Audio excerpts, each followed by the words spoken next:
¿Cómo está, ingeniero Arce? Muy buenos días. Buenos días, Rodolfo. Un gusto, como siempre, poder dialogar con ustedes, con UCI TV y a través de la señal con el país. Muchas gracias. Lo convocamos por otro tema, pero ya que estamos comentando yo quería su impresión. Fíjese, Rafael Vela dice: Vladimir Cerrón está en la cúspide de organización criminal Los Dinámicos del Centro. Y Cerrón le ha contestado esta mañana: Perú Libre es una organización totalmente limpia desde su génesis, herramienta del pueblo para liberarse. No es ninguna organización criminal. Se convierte en amenaza al sistema después de la segunda vuelta electoral. El pueblo lo sabe. Su análisis, ingeniero. Rodolfo, lo que el pueblo sabe es que en el año 2019 sentenciaron a Vladimir Cerrón por corrupción. Unos meses después, ya albores del 2020, confirmaron la sentencia en segunda instancia y le hicieron el gran favor porque él estaba sentenciado a prisión efectiva. Claro. Le bajaron un mes. Entonces le bajaron un mes la pena y automáticamente tenía el beneficio penitenciario de salir de prisión, tener prisión suspendida, pero la sentencia sigue por corrupción. Así es.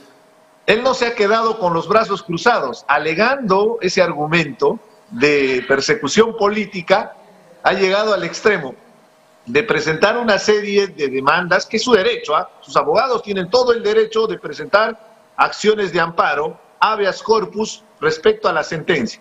Todas han sido denegadas, a excepción de una sentencia que curiosamente en Huancavelica, con un juez bastante cuestionado que ya ha sido retirado del sistema de justicia por esa sentencia, supuestamente le daba la razón, entre comillas, pero en segunda instancia nuevamente afirmaron que la sentencia está consentida. Y la semana pasada el Tribunal Constitucional confirmó la sentencia. La sentencia está consentida y ejecutoriada, al extremo que han tenido que pagar, han tenido que cumplir con el pago de los 850.000 soles, una bicoca seguramente para Vladimir Cerrón, pero para nosotros es un mundo de dinero. No me imagino esa cantidad de plata, porque es mucho dinero. Pero han juntado esa plata seguramente con pinturita a la cabeza para poder pagar la indemnización que se le debe al Estado, la reparación civil. Ahora, entonces me pregunto, Rafael Vela tiene toda la razón del mundo de sospechar de una persona que justamente esa organización estaba enquistada en el gobierno regional. La pregunta era, ¿quién era el gobernador regional? Inclusive, ¿quién era el gobernador regional de facto una vez que fue defenestrado por corrupción? Porque a él lo sacan del gobierno regional por corrupción. Claro, no termina su mandato, claro. Pero mantenía el poder de facto, porque evidentemente los audios lo confirman, que el direccionamiento, inclusive para el financiamiento de la campaña, como han salido varios audios, habría la posibilidad de que se haya hecho con dinero extraído desde estas actividades ilícitas del gobierno regional. La pregunta es, ¿quién es ese capo en el gobierno regional, pues? Muy bien. El señor Vladimir Cerrón. Así es, muy bien. No es momento de lamentarnos, lógicamente, pero igual le digo, qué pena que los peruanos pretendíamos, entre otras razones, evitar que llegara a la presidencia una organización criminal presunta que era investigada por la Fiscalía y una candidata presidencial que estaba siendo ya incluso hasta acusada, si mal no recuerdo, por lavado de activos.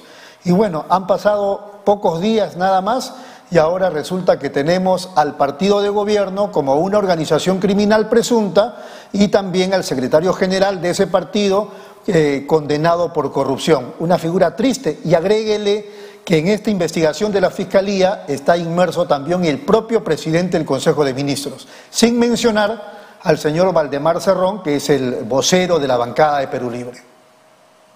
Toda una gavilla de personajes siniestros en torno al partido que ha permitido que Pedro Castillo sea el presidente.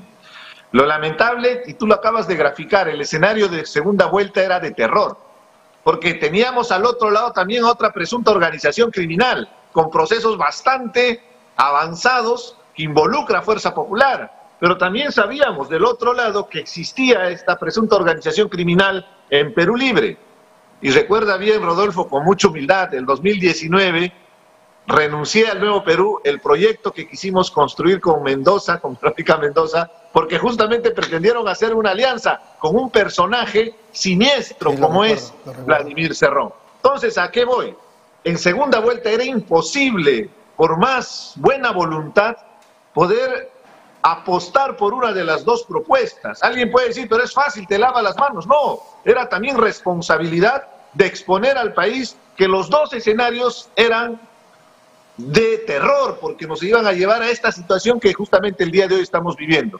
Por eso también hay que recordarle, porque muchos fujimoristas salen en las redes y dicen, asume tu voto, que con Fujimori no hubiera sido igual o peor las circunstancias. Entonces lo que tenemos que hacer es mantenernos vigilantes. Ya está hecho, se respeten en democracia los resultados electorales, pero no vamos a permitir nunca que se pretenda irrumpir el Estado de Derecho, nuestra democracia, que se violente la Constitución, así no nos guste.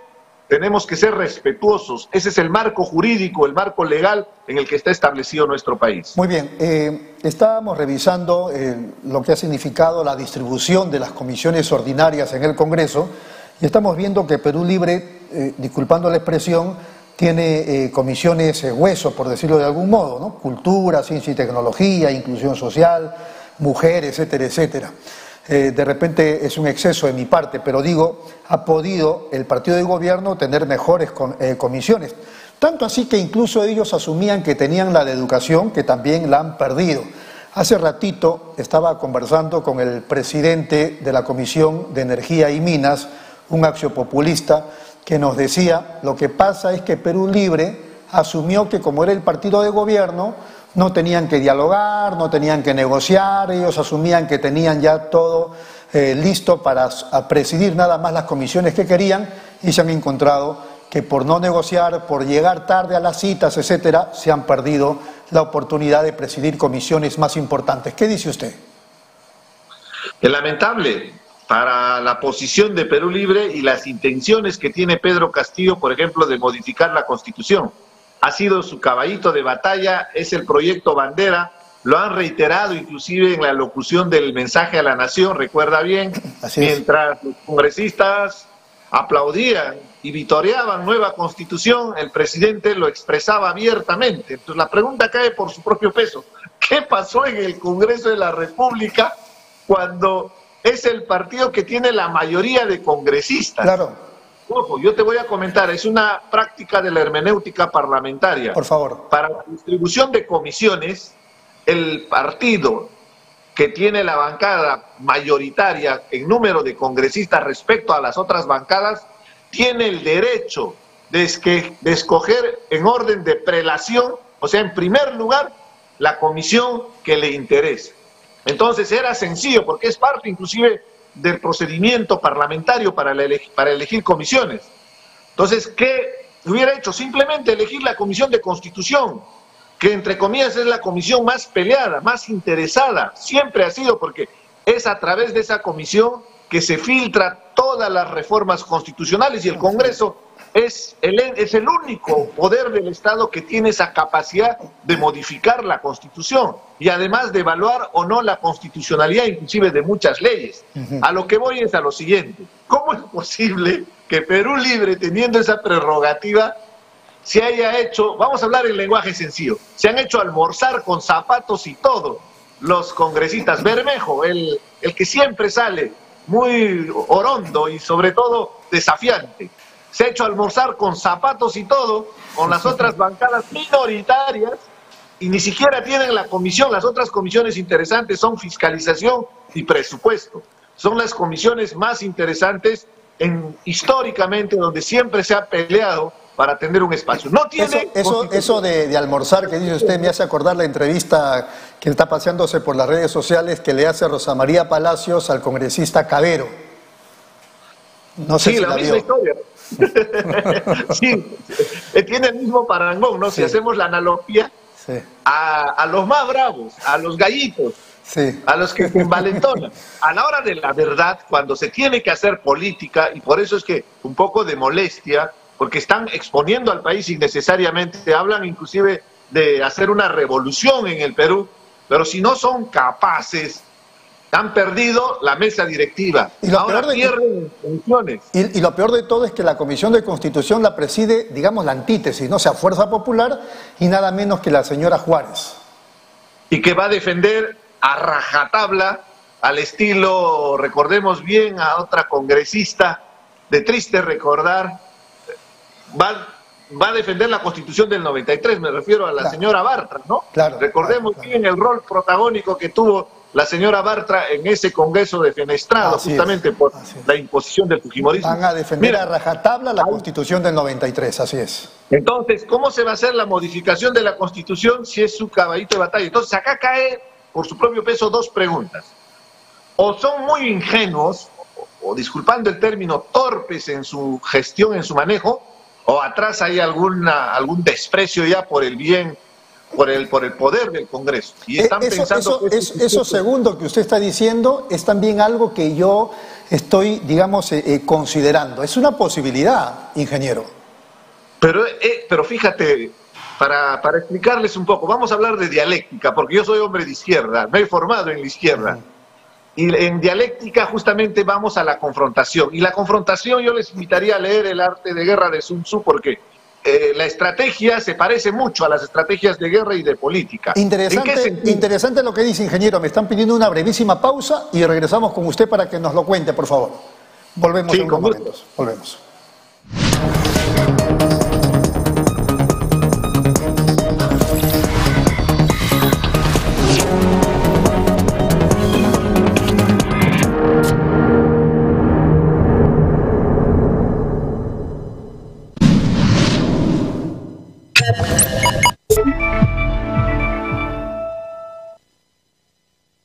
¿Buscas lo mejor para tu hogar? En Plaza Hogar podrás elegir, diseñar y plasmar todas tus ideas.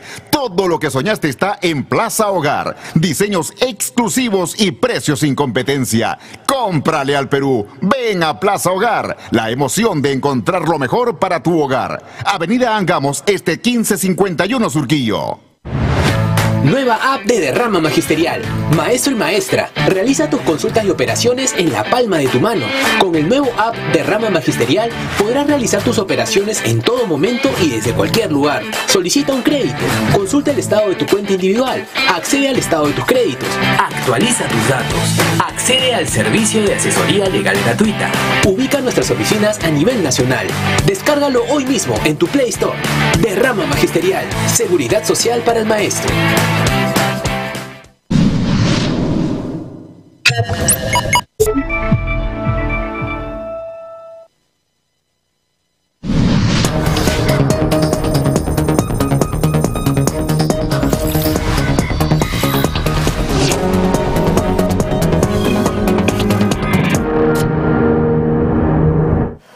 Muy bien, seguimos aquí en UCI, un canal inteligente. Esto es Pulso Informativo. Estamos conversando con el ingeniero Richard Arce, militante de Fuerza Ciudadana.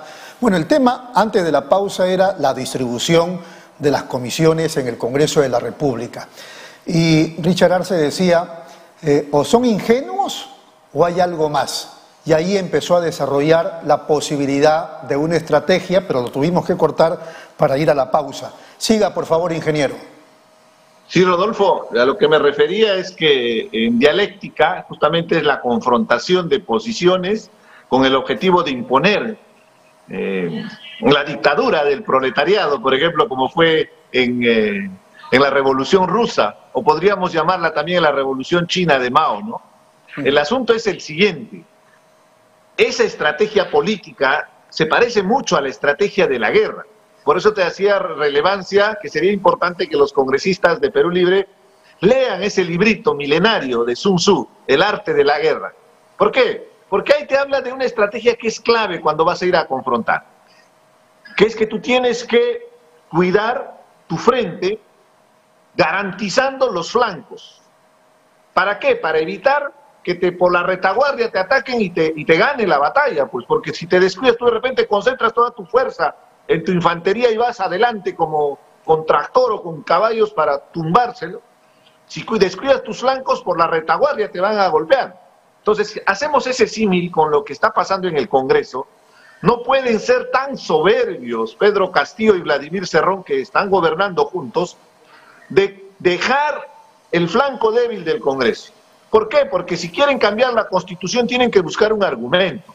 Porque si lo van a hacer al caballazo imponiendo, eso sería infracción constitucional, causal para la vacancia del presidente. Le meten una denuncia constitucional por infracción a la Constitución, perdón, al presidente de la República, y ese sí es causal para defenestrarlo, automáticamente, y tienen los votos para hacerlo. Entonces, objetivamente, es mejor buscar estrategias, como por ejemplo la Comisión de Constitución, para convocar lo que dijo en el mensaje a la Nación, que se iba a presentar un proyecto de ley para modificar el artículo 206 de la Constitución, con el objetivo de que se convoque una asamblea constituyente. Eso tiene que pasar por Comisión de Constitución. Claro, claro. Si no tienes la presidencia, ¿cómo vas a poder orientar, cómo vas a poder agendar? Porque ese es el poder que tiene la presidencia de comisión. Pero no termina usted de decirme lo que yo suponía que iba a sostener. O son ingenuos y soberbios, o hay algo más. ¿Ese algo más a qué se refiere, ingeniero? A ese algo más es esa pretensión soberbia de que ellos creen que es suficiente con el poder que tienen en el Ejecutivo para imponernos una asamblea constituyente al caballazo. Ajá. Y lo único que va a generar es mayor confrontación. Pero no solamente esto, ellos tienen otra pretensión y Vladimir Cerrón tal vez es muy sincero en expresarlo. Sí. Ellos hablan permanentemente del partido único y hablan de perennizarse en el poder. O sea, ellos tienen el poder ahora, pero lo que quieren ellos es la conquista del poder, que es distinto, para que, como en regímenes totalitarios, tengan el control absoluto del poder. Eso es grave. Y eso hay que defender, porque está de por medio la democracia. Si tienen esos arrebatos, que pueden ser sus sueños, sus más caras aspiraciones, nosotros, los que creemos en la democracia, seas de derecha, de izquierda, de centro, tienes que defender la democracia porque hay una transición en el poder cada 5 años. Eso rige nuestra democracia. Por lo que le escucho, usted es uno de los que piensa que el presidente Castillo juega en pared con Cerrón. Sí, por supuesto. Lamentablemente es lo que estamos viendo estos días. ¿Cómo es posible que estén nombrando a directores, a personajes que ni siquiera tienen el perfil, pero peor, no tienen ni siquiera CV, tienen prontuario? Bueno, para terminar, usted en las redes, en el Twitter, ¿ha visto o escuchado hablar de Epicentro Televisión? Sí, claro, es el nuevo espacio de investigación de los experiodistas de Cuarto Poder. Exactamente, exactamente. Y ellos han escrito en el Twitter lo siguiente, fíjese, dicen, el Frente Político Magisterial, que es parte del FENATE, Perú, iniciará la inscripción de una agrupación política que se llamará Partido Magisterial y Popular.